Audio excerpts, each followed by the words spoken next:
दोस्तों, अगर आपको कूलाम का नियम समझ में नहीं आ रहा है तो घबराने की ज़रूरत बिल्कुल भी नहीं है, क्योंकि आज की वीडियो में आपको हम पढ़ाने वाले हैं कूलाम का नियम और सब कुछ आपको स्टेप बाय स्टेप बताएंगे। क्लास नर्सरी के बच्चों की तरह आपको कूलाम का नियम इस वीडियो को देखने के बाद बहुत ही अच्छी तरह से आ जाएगा, ये मेरी गारंटी है। और वीडियो को अंत तक जरूर देखना, क्योंकि वीडियो के लास्ट में आपको एक ट्रिक भी बताएंगे जिससे आप कूलाम का नियम बहुत ही आसानी से समझ पाएंगे।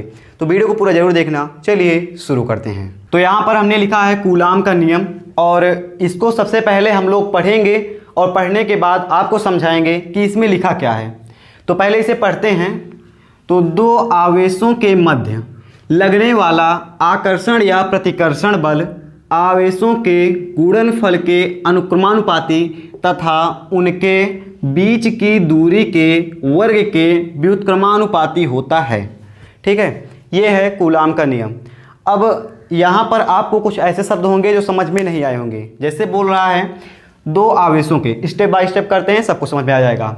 दो आवेशों के, तो सबसे पहले हम मान लेते हैं दो आवेश हैं हमारे पास और ये हैं दो आवेश। पहला है जो आवेश है इसका नाम रखते हैं Q1 और दूसरा आवेश है इसका नाम रखते हैं Q2। तो जो आवेश होते हैं उन्हें हम Q से प्रदर्शित करते हैं। तो हमारे पास दो आवेश हैं, तो पहले को हमने मान लिया Q1 और दूसरे को हमने मान लिया Q2। अब इनके मध्य, ठीक है, इनके मध्य लगने वाला आकर्षण या प्रतिकर्षण बल, ठीक है, बल आप देख रहे हैं। तो बल इनके बीच कौन सा लगेगा? दो लोग हैं तो इनके बीच या तो आकर्षण बल लगेगा या तो प्रतिकर्षण बल लगेगा, कुछ ना कुछ लगेगा। तो जो आकर्षण बल है या प्रतिकर्षण बल है, आप समझ लीजिए आकर्षण क्या है और प्रतिकर्षण क्या है। तो आकर्षण बल वो बल होता है जो इन दोनों को अपनी तरफ खींचता है। ठीक है, जैसे आप मान लीजिए ये हमारे पास एक मैग्नेट है जिसे आप बोलते हैं चुंबक। ठीक, चुंबक है। तो ये चुंबक क्या करता है, अगर इसके पास लोहा अगर आ जाए, आयरन जिसे आप बोलते हैं, अगर आप इसके पास लोहा आ जाए तो ये क्या करेगा, चुंबक लोहे को अपनी तरफ खींच लेता है। तो ये क्या करता है, अपनी तरफ चुंबक लोहे को खींच लेता है। तो ये करता है आकर्षण, ठीक है, आकर्षित करता है लोहे को। और अगर मान लीजिए हम इसी चुंबक को, जो इस तरह से होता है, इसको हम दो भागों में से बांट दें तो ये क्या हो जाएगा, ये हो जाएगा इस तरह से एक भाग और दूसरा भाग हो जाएगा इस तरह से। अब आप एक भाग को इस तरह से उल्टा पलट दीजिए और अब आप इन दोनों को आपस में मिलाइए। अब आप देखेंगे कि जो चुंबक है ये आपस में नहीं मिलेंगे, ये एक दूसरे से, जैसे आप जितने इसको पास लाएंगे ये दूर भागने लगेगा। ठीक है, ये आपस में नहीं मिलेंगे, ये दूर भागने लगेंगे। तो जब दूर भागता है तो क्या है वो, प्रतिकर्षण। चुंबक लोहे को खींचता है, यानी कि जब कोई वस्तु दूसरे वस्तु को पास लाती है तो उसे आकर्षण बोलते हैं। अगर कोई खींचा आपकी तरफ चला आ रहा है तो वो आकर्षण है, और अगर आपसे दूर जा रहा है तो वो क्या है, प्रतिकर्षण है। ठीक, तो ये हो गया आकर्षण प्रतिकर्षण। अब जो आकर्षण और प्रतिकर्षण बल है, ठीक है, तो बल है तो बल को हम लिखेंगे F से। लगने वाला आकर्षण या प्रतिकर्षण बल आवेशों के गुणनफल के, आवेश हैं Q1 और Q2, आवेशों के गुणनफल के Q1 गुणे Q2 के क्या होगा, अनुक्रमानुपाती होगा। ठीक है, अनुक्रमानुपाती होगा। अनुक्रमानुपाती को आप बोलते हैं प्रपोर्शनल। तो अनुक्रमानुपाती होगा तो हम यहाँ पर लगा देते हैं प्रपोर्शनल का चिन्ह। ठीक है, ये है अनुक्रमानुपाती चिन्ह, इससे हम इस तरह से लगाते हैं, अनुक्रमानुपाती बोलते हैं इसको। जो चिन्ह आप देख रहे हैं ये है अनुक्रमानुपाती का चिन्ह। तो क्या बोल रहा है देखिए, पहले आप एक बार फिर पढ़ लीजिए। अनुक्रमानुपाती होगा दो आवेशों के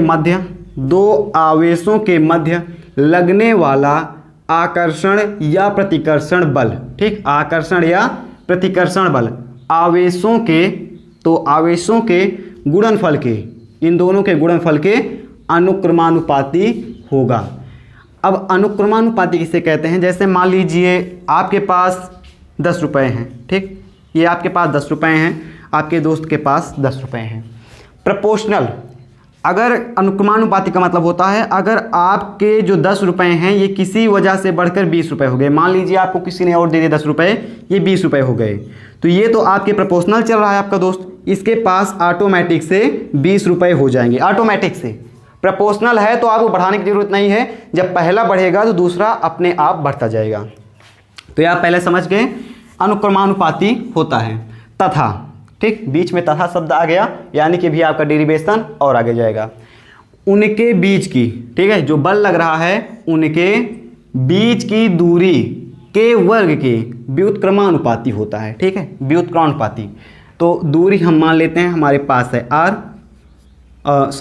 है हमारे पास दूरी। देखिए जितना किसी भी सूत्र को, किसी भी निगमन को याद रखने का एक सिंपल तरीका, आप उसके थ्योरी को एकदम समझ लीजिए, आपको वो निगमन एकदम आसानी से आ जाएगा। तो यहाँ पर देखिए क्या बोल रहा है, व्युत्क्रमानुपाती होगा किसके, आवेशों की बीच की दूरी के। तो यहाँ पर हम लिखते हैं इस बार व्युत्क्रमानुपाती वाला। तो व्युत्क्रमानुपाती कैसे लिखते हैं, प्रोपोर्शनल का साइन लगाकर एक बटे में लिख देते हैं। तो व्युत्क्रमानुपाती किसके होगा, आर के। आर क्या है, आर के वर्ग के, बीच की दूरी है आर, और आर के वर्ग के व्युत्क्रमानुपाती होगा इन दोनों के बीच लगने वाला बल। ठीक, अब मैंने बोल दिया कि एक बार मैंने बोला अनुक्रमानुपाती होगा और एक बार बोला व्युत्क्रमानुपाती होगा। अब इसमें आपको एक चीज़ समझ में नहीं आएगी कि यहाँ पर सूत्र कहाँ है। अभी तो केवल अनुक्रमानुपाती और व्युत्क्रमानुपाती वाला फंडा चल रहा है। तो सूत्र क्या करेंगे, हम इसे मान लेंगे समीकरण 1 और इसे मान लेंगे समीकरण 2। अब यहाँ पर देखेंगे इधर भी f है, इधर भी f है, तो हम क्या करेंगे, इन दोनों को गुणा करा देंगे, इन दोनों को गुणा करा देंगे। देखिए अगर आपके समझ में नहीं आ रहा है तो मैं भी आपको आगे वीडियो को देखिए, इस सूत्र को पूरा डेरिवेशन करने के बाद आपको एक छोटी सी ट्रिक बताऊंगा, और अगर आप उस ट्रिक को फॉलो करेंगे तो बिना आप इतना डेरिवेशन समझे आप चुटकियों में इस डेरिवेशन को कर सकते हैं। ठीक है, तो लेकिन पहले आप यह समझ लीजिए, अगर इसके बाद भी समझ में नहीं आता है तो आप उस ट्रिक को फॉलो करिएगा। तो यहाँ पर क्या करेंगे, समीकरण 1 को समीकरण 2 से गुणा कराएंगे। आपको बीच में लिख देना है समीकरण 1 व समीकरण 2 से, तो इसे आप लिख दीजिएगा समीकरण 1 व समीकरण 2 से। अब क्या करेंगे, f दोनों में कॉमन है तो हम लिख देते हैं f, प्रोपोर्शनल है, प्रोपोर्शनल का साइन लगा देंगे, प्रोपोर्शनल q1 q1 और q2, गुणे में क्या है, इसका गुणा कराना है, 1 में 2 का गुणा कराना है। तो ये प्रोपोर्शनल क्या है, 1/r², 1/r², क्या है 1/r², q1 q2 गुणे 1/r², q1 q2 गुणे 1/r², f दोनों में और प्रोपोर्शनल, ये दोनों चीज़ें जो इधर वाली थी ये कॉमन थी, तो यहाँ पर हमने लिख दिया और इन दोनों का गुणा हमने करा दिया। ठीक है, अब यहाँ से क्या करेंगे, इनका गुणा कराएंगे तो आप जानते हैं यहाँ पर हमारा इसमें बटे में कुछ नहीं है, और इसका गुणा 1 में कराएंगे तो कोई फर्क नहीं पड़ेगा, और नीचे r² चला जाएगा। ठीक है, इतना तो आपको गुणा कराना आता ही होगा। तो इसके बटे में अगर आप चाहें तो 1 मान सकते हैं। तो यहाँ पर हम फिर से लिखेंगे f प्रोपोर्शनल टू, ठीक, बीच में एक लाइन खींच देते हैं, और यहाँ पर आप लिख सकते हैं f प्रोपोर्शनल टू। अब आप 1 का गुणा q1 q2 में कराइए, कोई फर्क पड़ेगा नहीं पड़ेगा, q1 × q2, और बटे में 1 का गुणा r² में कराइए तो यहाँ आ जाएगा r²। इतना आपने समझा। अभी ये फॉर्मूला नहीं बना है, थोड़ा सा भी इसे चेंज करना है। यहाँ पर आपको एक चीज़ दिख रहा होगा, ये प्रोपोर्शनल का साइन, प्रोपोर्शनल का साइन आपको यहाँ से हटाना पड़ेगा। हटाएंगे कैसे, उससे आप देखिए। अब यहाँ से f है, चित्र को हम हटा दें, ठीक है, ऊपर आर्क लिख देते हैं, चित्र को नहीं हटाएंगे भी। तो यहाँ से देखिए f प्रोपोर्शनल का साइन हटाएंगे, लगाएंगे बराबर का चिन्ह, और बराबर का चिन्ह लगाएंगे तो प्रोपोर्शनल की जगह पर एक नियतांक मान लेंगे k। ठीक है, ये एक नियतांक है k, और सेम जो चीज़ लिखा है उसे हम लिख देंगे q1 × q2/r²।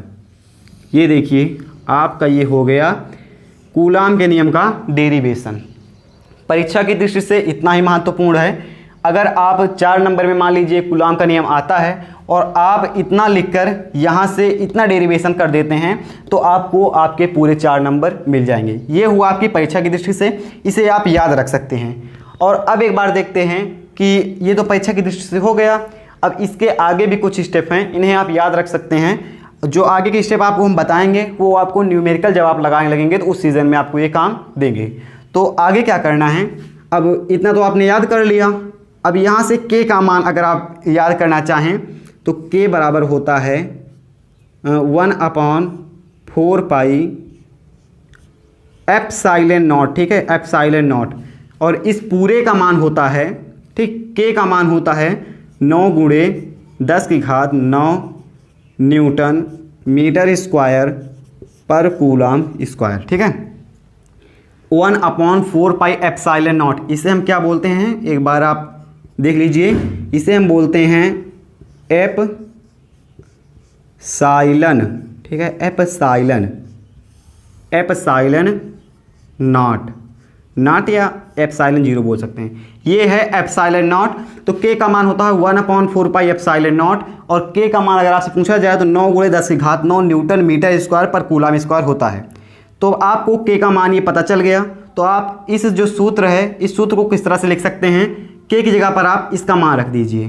तो आप लिख सकते हैं F बराबर, के का मान कितना है, 1/1/4π epsilon not Q1 Q2 upon, ठीक है, into Q1 Q2 upon R square, Q1 Q2 upon R square. ये क्या है, हमारा कूलाम का नियम है। ये अगर आप लिखेंगे तो हो सकता है टीचर आपसे इम्प्रेस हो जाए और आगे वाले क्वेश्चन में भी आपको नंबर दे दे।